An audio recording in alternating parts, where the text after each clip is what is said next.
Hi நண்பா, உங்கள்கிட்ட 5 star ஹோட்டலுக்கு நிகரான ஒரு வீடு இருக்குது, ஒரு ஃபெராரி கார் இருக்குது, மந்த்லி 10 lakhs ப்ளஸ் சேலரி சம்பாதிக்கிற மாதிரியான ஒரு வேலையும் இருக்குது. நீங்கள் இது எல்லாத்தையும் விட்டுட்டு ஒரு மாங்கா, அதாவது ஒரு துறவியாக ஆவீங்களா? ஆக மாட்டீங்கல்ல. ஆனால் ஜூலியன் மேண்டல் அப்படிங்கிறவர்கிட்ட நான் சொன்ன எல்லாமே இருந்தாலும் அவர் அந்த எல்லாத்தையும் விட்டுட்டு ஒரு மாங்கா ஆனார். நாம் இன்னைக்கு யார் இந்த ஜூலியன் மேண்டல், எதுக்காக இப்படி ஒரு லக்ஸரியஸான லைஃப் ஸ்டைலை விட்டுட்டு மாங்கா ஆனார், அவரோட லைஃப்பில் இருந்து நம்ம என்ன கற்றுக்க முடியும் அப்படிங்கிறத தான் பார்க்க போகிறோம். அமெரிக்காவில் ஜூலியன் மேண்டல் அப்படிங்கிற ஒரு ஃபேமஸான லாயர் இருந்தார். அவர் எவ்வளோ ஃபேமஸ்னால், அவர் அவங்களோட கண்ட்ரியில் இருக்கிற டாப் நியூஸ் பேப்பரில் டெய்லியும் ஃப்ரண்ட் பேஜில் வருவார். எல்லா செலிபிரிட்டிஸும் ரிச் பீப்புள்ஸும் இவரை அவங்க லாயரை ஆக்கிறதுக்காக போட்டி போடுவாங்க. $3000 மதிப்புள்ள கோட்டை தான் போடுவார். அதாவது இந்திய மதிப்பில் 2,40,000 ரூபாய்க்கும் மேலே அந்த கோட்டு இருக்கும். சும்மாலாம் இந்த பொசிஷனுக்கு வர முடியுமா? வர முடியாதுல்ல. இவர் இந்த பொசிஷனுக்கு வர ரொம்ப ஹார்ட் ஒர்க் பண்ணார். இவரோட லாயர் வேலையை வெறித்தனமாக செஞ்சார். எந்த அளவுக்கு வேலையை வெறித்தனமாக செஞ்சாருன்னா, ஒரு நாளைக்கு 18 மணி நேரத்துக்கு மேலே வேலை பார்ப்பாராம். இவ்வளோ பணம் இருக்கிறதால டெய்லியும் ரிச் பீப்புள்ஸோட நைட் பார்ட்டியில் கலந்துப்பாராம். டெய்லியும் ட்ரிங்க் பண்ணுவார், அதோட ஸ்மோக்கும் பண்ணுவார். இப்படிலாம் இருந்ததால் அவர் ரொம்ப குண்டா இருந்தார். என்னதான் இவருக்கு 53 வயசு ஆனாலும் பார்க்கறதுக்கு ஒரு 80 வயசு கிழமை மாதிரி இருந்தார். இந்த வாழ்க்கை மெல்ல மெல்ல இவருக்கு பிடிக்காம போயிடுது. ஒரு நாள் கோர்ட்டில் வாதாடிட்டு இருக்கும்போது ஒரு சிவியரான ஹார்ட் அட்டாக்கால் கீழே விழுந்துடுறாரு. அங்கே இருக்க எல்லாரும் அவரை கொண்டு போய் ஹாஸ்பிட்டலில் சேர்க்குறாங்க. டாக்டர்ஸும் அவரோட உயிரை காப்பாற்றிடுறாங்க. அதோட இனிமேல் நீங்கள் லாயர் வேலை பார்த்தீங்கன்னா உங்களால் வாழ முடியாது. ஏன்னா அது ஹை ஸ்ட்ரெஸ்ஸான வேலையாக இருக்குது, ஆல்ரெடி உங்கள் ஹார்ட் டேமேஜ் ஆகிருக்கு அப்படின்னு சொன்னாங்க. இதனால தான் இவரோட எல்லா சொத்தையும் விற்றுட்டு ஹிமாலயாவில் இருக்கிற மாங்ஸை பார்க்குறாரு. அந்த மாங்ஸ் இவருக்கு ஒரு ஸ்டோரி சொன்னாங்க. அந்த ஸ்டோரியை கேட்டு நடந்துக்கிட்டாரு. ஒரு 3 இயர்ஸுக்கு அப்புறம் திரும்பி அமெரிக்கா வந்தார். அப்போ அவருக்கு 55 வயசு ஆயிருந்தது. இப்போ அவர் எப்படி இருந்தார்னா, ஸ்பெக்ஸ்லாம் வச்சுக்கிட்டு ஃபேஸ்லாம் நல்லா க்ளோ ஆகுது. இப்போ அவரை பார்த்தாலே ஒரு 25 வயசு யங் பாய் மாதிரி இருந்தார். ரொம்ப சுறுசுறுப்பாகவும் ஹாப்பியாகவும் இருந்தார். ஸோ வாங்க நம்மளும் அந்த ஹிமாலயன் மாங்ஸ் ஜூலியன் மேண்டலுக்கு சொன்ன கதையை கேட்டு நம்மளும் மாறுவோம். நான் சொல்ல போகிறத இமேஜின் பண்ணுங்கள். இப்போ நீங்கள் புற்களும் மலர்களும் நிறைஞ்ச ஒரு அழகான கார்டனில் இருக்கீங்க. இந்த கார்டனுக்கு நடுவில் ஒரு பிரம்மாண்டமான லைட் ஹவுஸ் இருக்குது. அந்த லைட் ஹவுஸோட கதவு மெல்லமாக திறக்குது. அதிலிருந்து 6 அடி உயரம் இருக்கிற ஒரு பெரிய சுமோ ரெஸ்லர் வராரு. அந்த சுமோ ரெஸ்லரோட இடுப்பில் ஒரு பிங்க் கலர் கயிறு இருக்குது. அந்த கயிறு தான் இவரோட மானத்தையே காப்பாற்றிக்கிட்டு இருக்கு. அவர் அந்த லைட் ஹவுஸை விட்டு உங்களை நோக்கி நடந்து வராரு. வர வழியில் ஏதோ ஒரு கண்ணுக்கு வென்ற மாதிரி இருக்குன்னு கீழே குனிஞ்சு பார்க்குறாரு. ஒரு கோல்டன் வாட்ச். அந்த கோல்டன் வாட்சை எடுக்க கீழே குனியும் போது விழுந்துடுறாரு. விழுந்ததால் மயக்கமாயிடுறாரு. கொஞ்ச நேரத்துக்கு சுயநினைவே இல்லாமல் படுத்துக்கிறாரு. அப்போ தான் அவருக்கு ரொம்ப ஃப்ரெஷ்ஷான எல்லோ ரோசஸோட வாசனை அடிச்சுது. இந்த வாசனையால் அவர் ஒரு திரும்பி எழுந்துடுறாரு. எழுந்து நடக்கும்போது அவருக்கு லெஃப்ட் சைடில் ஒரு பாதை இருந்தது. அந்த பாதையில் நிறைய டைமண்ட்ஸ் கொட்டி கிடந்தது. இதுதான் அந்த மாங் சொன்ன கதை. இதெல்லாம் ஒரு கதையாடா அப்படின்னு நீங்கள் நினைக்கிறது எனக்கு தெரியுது. ஆனால் இந்த கதையில் வந்த ஒவ்வொன்றும் நம்மளுக்கு ஒவ்வொரு லெசனும் கற்றுக் கொடுக்கும். அது என்னென்னா, the garden, the lighthouse, the sumo wrestler, the pink rope, the golden watch, the yellow roses and the diamond path. Number 1, the garden. ஸ்டோரியில் வந்த கார்டன் எதை மீன் பண்ணுதுன்னா, நம்மளோட மைண்டை தான் மீன் பண்ணுது. அதாவது ஒரு கார்டனில் எந்த விதையை விதைக்கிறோமோ அந்த மரம் தானே முளைக்கும். அதாவது ஒரு பூவோட விதையை போட்டால் ஒரு பூ தான் முளைக்கும். அதே மாதிரி தான் நம்ம எல்லாரோடைய மைண்டும். நல்ல பாசிட்டிவான தாட்ஸை திங்க் பண்ணிங்கன்னா பாசிட்டிவான அவுட்கம் கிடைக்கும். நான் என்னோடய லைஃப்பில் சாதிப்பேன், நான் ஹாப்பியாக இருக்கேன், நடக்கிற எல்லாமே நல்லதுக்கு தான் அப்படின்னு நினச்சிங்கன்னா நல்லதாக தான் நடக்கும். அதை விட்டுட்டு ஒரு கார்டனில் குப்பையை கொட்டினா என்ன ஆகும்?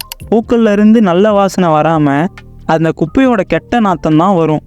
அதே மாதிரி தான் நீங்கள், ஐயோ எனக்கு நடக்கிறதெல்லாம் கெட்டதாகவே நடக்குது, நான் லைஃப்பில் ஒரு நல்ல ஸ்டேட்டஸே அடைய முடியாது, என்னோடய எக்ஸாமில் ஃபெயில் ஆகிடுவேன், என்னோடய ஜாப் இன்டர்வியூவில் ஃபெயில் ஆகிடுவேன் அப்படின்னு நெகட்டிவாக திங்க் பண்ணிங்கன்னா எப்படி அந்த குப்பையிலேருந்து கெட்ட நாத்தம் வருதோ அதே மாதிரி உங்களுக்கும் நெகட்டிவாக தான் நடக்கும். ஸோ உங்களோட மைண்டை பாசிட்டிவாக வச்சுக்கோங்க.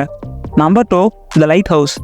அந்த கதையில் வந்த லைட் ஹவுஸ் எதை மீன் பண்ணுதுன்னா நம்மளோட பர்பஸ் இல்லை கோலை மீன் பண்ணுது.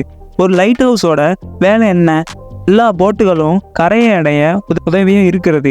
என்னதான் கப்பல்கள் வழிமாறி போனாலும் அந்த கப்பல்கள் கரையை அடைய லைட் ஹவுஸ் தானே உதவியாக இருக்குது. இதே மாதிரி தான் நம்மளோட பர்பஸ் இல்லை கோலும். நம்ம எல்லாருக்கும் ஒரு பர்பஸ் இல்லை கோல் இருந்ததுன்னா நம்ம என்னதான் திசை மாறி போனாலும் அந்த கோல் இல்லை பர்பஸ் இருக்கிறதால திரும்பியும் நம்ம கோலை நோக்கி வருவோம். யோசிச்சு பாருங்களே, ஒரு T20 கிரிக்கெட்டில் ஃபர்ஸ்ட் பேட்டிங் நல்லா இருக்குமா இல்லை செகண்ட் பேட்டிங் நல்லா இருக்குமா? ஆப்வியஸாக எல்லாரும் செகண்ட் பேட்டிங் தான் நல்லாயிருக்கும் அப்படின்னு சொல்லுவாங்க. ஏன்? ஃபஸ்ட்டு பேட்டிங்கில் எந்த ஒரு டார்கெட் ஸ்கோரும் இருக்காததால் அது நல்லா இருக்காது. இதே செகண்ட் பேட்டிங்கில் ஒரு டார்கெட் ஸ்கோர் இருக்கும், அதே மாதிரி குறிப்பிட்ட பால்ஸ் தான் இருக்கும். ஸோ எல்லா பேட்ஸ்மேனும் அந்த டார்கெட்டை அடையணும் அப்படிங்கிறதுக்காக கஷ்டப்பட்டு வெறியோடு ஆடுவாங்க. அதே மாதிரி தான் நம்மளுக்கும் ஒரு கோல் இருந்தால் லைஃப் மீனிங்ஃபுல்லாக இருக்கும், அதோட ஜாலியாக இருக்கும், அதோட இன்ட்ரெஸ்டிங்காகவும் இருக்கும். ஸோ உங்களுக்கு பிடிச்ச ஒரு கோலை செட் பண்ணிக்கோங்க. அந்த கோல் நீங்கள் ஃபஸ்ட் ரேங்க் எடுக்கிறதா இருக்கலாம், இல்லை பிஸ்னஸ் ஆரம்பிக்கிறதா இருக்கலாம், இல்லை ஃபினான்ஷியலி இண்டிபெண்ட் ஆகிறதா கூட இருக்கலாம். ஆக மொத்தம் ஏதோ ஒரு கோலை செட் பண்ணிக்கோங்க. நம்பர் 3, த சுமோ ரெஸ்லர். இந்த சுமோ ரெஸ்லர் எதை மீன் பண்ணுதுன்னா ஜாப்பனீஸ் டெக்னிக்கான கைசனை மீன் பண்ணுது.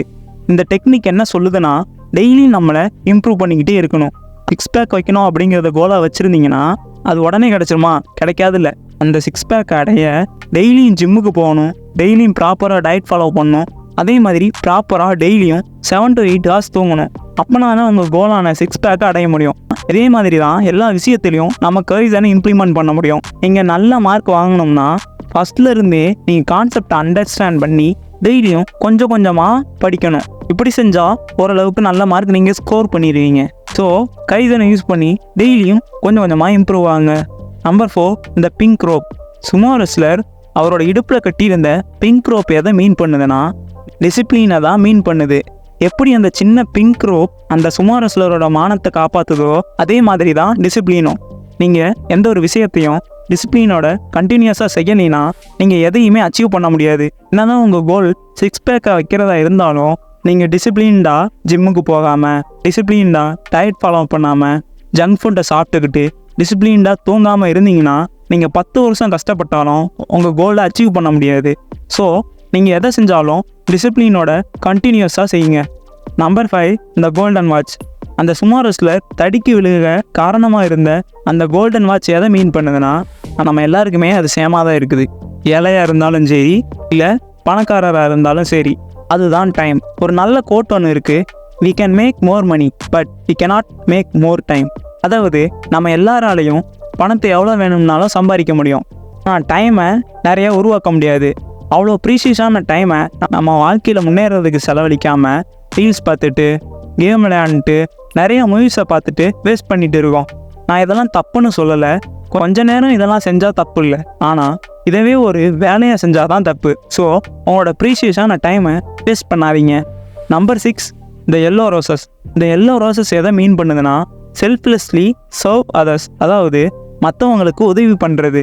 எப்படி அந்த எல்லோ ரோசஸோட வாசனை அந்த சும்மா ரெஸ்லரை இழுப்பு உதவுச்சோ அதே மாதிரி தான் நம்மளும் நம்மளை சுற்றி இருக்கிறவங்களுக்கு உதவி பண்ணணும். அந்த உதவி பணத்தை கொடுத்து உதவி பண்ணுறது மட்டும் இல்லை, உங்களுக்கு தெரிஞ்ச நாலேஜை ஷேர் பண்ணலாம், யாருக்காவது ரோட் கிராஸ் பண்ண உதவி பண்ணலாம், இல்லை நீங்கள் ஒரு நல்ல ஸ்டேட்டஸில் இருந்தீங்கன்னா நீங்களும் மற்றவங்களுக்கு உங்கள் ஸ்டேட்டஸுக்கு வர்றதுக்கு ஹெல்ப் பண்ணலாம். இந்த ஒரு பலனையும் எதிர்பார்க்காம உதவி செய்யணும். இதனாலனா ஒரு ஸ்டடியில் என்ன சொன்னாங்கன்னா நம்மளுக்காக மணியையோ வேறு எதையாவது செலவு பண்ணையில் கிடைக்கிற சந்தோஷத்தை விட மற்றவங்களுக்கு ஹெல்ப் பண்ணையில் கிடைக்கிற சந்தோஷம் அதிகம் அப்படின்னு சொல்கிறாங்க. ஸோ உங்களால் முடிஞ்ச ஹெல்ப்பு பண்ணுங்கள். நம்பர் 7, இந்த டைமண்ட் பாத். சுமோ ரெஸ்லருக்கு லெஃப்டில் இருந்த டைமண்ட் பாத் எதை மீன் பண்ணுதுன்னா நம்மளோட ப்ரெசண்ட்டை. அதாவது நம்மளோட ப்ரெசண்ட்டுங்கிறது வைரங்கள் நிறைஞ்ச வழி மாதிரி. நீங்கள் பாஸ்ட்டில் எவ்வளவோ கஷ்டத்தை அனுபவிச்சிருக்கலாம், உங்களுக்கு ரொம்ப பிடிச்சவங்கள நீங்கள் இழந்திருக்கலாம், நீங்கள் நினச்ச மாதிரி உங்கள் லைஃப் அமையாமல் போயிருந்திருக்கலாம். இதெல்லாம் பற்றி நினச்சா வெறும் கவலை தான் வரும். நீங்கள் அதை யோசிக்கிறதால உங்களால் சேஞ்ச் பண்ண முடியாது, அதனால் டிப்ரெஸ்டாக தான் ஆவீங்க. அதே மாதிரி தான் ஃப்யூச்சரை நம்மளால் கண்ட்ரோல் பண்ண முடியாது. ஸோ ஃப்யூச்சரை நினச்சோம் கவலைப்படக்கூடாது. உங்களோட ப்ரெசண்ட்டை என்ஜாய் பண்ண கற்றுக்கோங்க. உங்களோட ப்ரெசண்ட்டில் ஹாப்பியாக இருங்க. எதை பற்றியும் கவலைப்படாமல் ஹாப்பியாக இருந்தீங்கன்னா உங்கள் ஃப்யூச்சரும் நல்லாயிருக்கும். இந்த 7 பிரின்சிபல்ஸையும் ஃபாலோ பண்ணிங்கன்னா கண்டிப்பாக உங்கள் லைஃப் மீனிங்ஃபுல்லாக இருக்கும். இந்த 7 பிரின்சிபல்ஸையும் ஒரு ஸ்க்ரீன்ஷாட் எடுத்து வச்சுக்கோங்க. இந்த 7 பிரின்சிபல்ஸ் மாதிரியே 7 ஸ்டேஜஸ் ஆஃப் லைஃப் இருக்குது. அதை தெரிஞ்சுக்கிட்டிங்கன்னா உங்களுக்கு ரொம்ப ஹெல்ப்ஃபுல்லாக இருக்கும். அந்த 7 ஸ்டேஜஸ் என்னென்னு தெரிஞ்சுக்கிறதுக்கு இந்த வீடியோவை கிளிக் பண்ணி பாருங்கள்.